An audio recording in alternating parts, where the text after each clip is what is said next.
Or it's just like colors. Oh, well, here's a question. Uh-huh.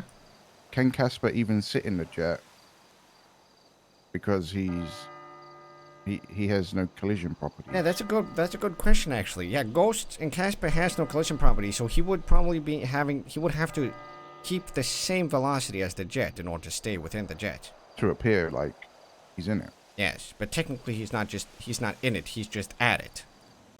But he is a ghost, so he could say that he was in it or at it while it was flying and just meet them at the other side and say he did it the whole time without actually having to know if he did Right, it. but then he's just a lying ghost.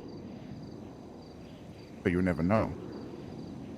Well, sure, but what if you have like a ghost capturing device? You bring him on the jet. Okay. Okay. But then can it capture the jet as well? No, because the jet isn't a ghost. Just because something is invisible doesn't mean it's a ghost. Okay, so the jet has collision property. Yes. So if I sit in the jet, does it just look like I'm sitting in thin air? Well, okay. So I would assume it's not invisible. It would probably be cameras because there's no way it would look like you were sitting in thin air. Most likely there would be cameras that,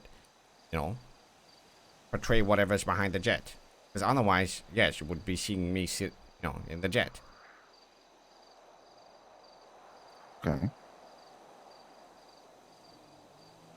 But then if you would be standing on top of the invisible jet, it would look like you were flying.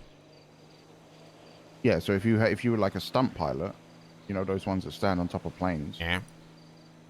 And you stood on top of the jet with that thing, it would just look like you were flying through the air. Well, actually, you wouldn't, because the camera would take